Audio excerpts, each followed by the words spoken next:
Yeah, every king was a child once. As I prepare to get ready to work out, I was sitting here looking at this mirror. Now, this mirror represents what we live in, but imagine this mirror being 360 all the way around you, okay?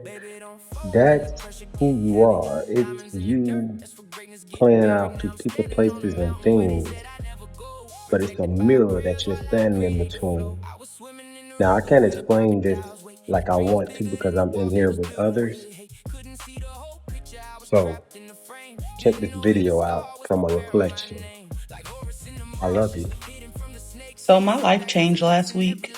I am very clear on what it is that I'm here to do. And I just want to say disclosure is not coming from them.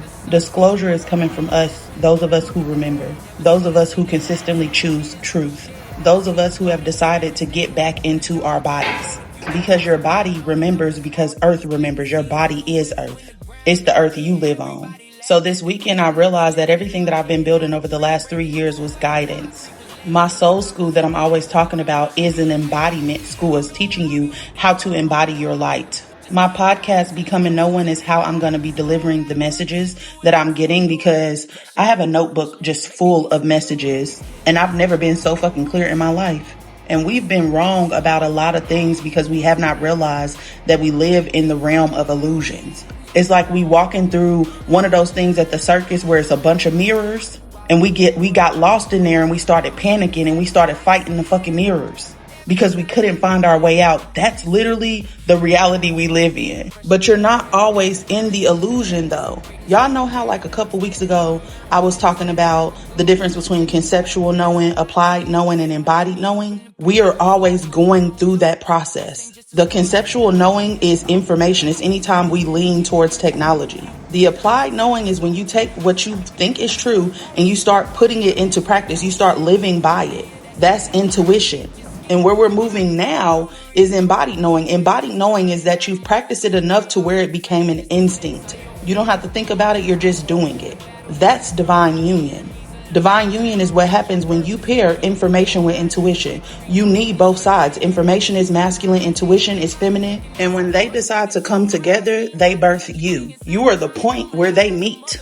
This is your higher self.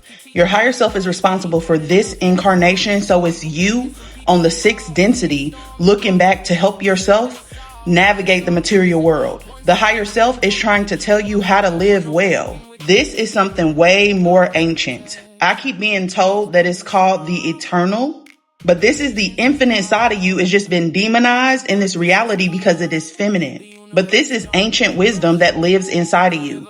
This version of you is responsible for helping you to see past the illusion, because this version of you knows everything. And you are the meeting point between these two polarities of energy. So you're responsible for creating the environment so that these two energies feel safe to fully embody, because these two energies are really one energy. And so when we talk about Hecate being a threshold keeper, Hecate is you. You sit between life and death. You sit between two polarities of energy, and your only job is to create a safe environment so that they can come through. And your environment is your womb. The difference between men and women is that men look through one lens and we look through three. They look through the lens of the higher self. We look through the lens of the triple deity. But in order for us to channel the triple deity, we have to be connected to our womb too, because that eternal, that infinite thing comes from the womb. And so the shame that we feel around sex, the shame that we feel around being a woman, because just like we watch black people get killed, we also watch women get killed. And so the subconscious programming that's happening to black people is also happening to all women. They're not doing fucking crime doc shows about women killing men because they wouldn't have a fucking show. The people who are being terrorized in this environment are the people who remember. And they're being terrorized by the people who have forgotten. And all of that trauma happened so that you can be disembodied, so that you would forget too. But some of us are relentless, especially those who have a lot of melanin in our body, because melanin is earth energy and earth remembers. Like always, family, as above, so below. Isn't just a podcast, it's a shift in consciousness. Every topic on the Divine Wolf podcast is designed to awaken, challenge, and transform how you think, feel, and live. Tap in or stay asleep. Deeper than the screen or system. It's the voice in your head saying you ain't worth living. It's the fear of being different, the pressure to fit in. The lie they fed your spirit till you forgot your mission. From a child they installed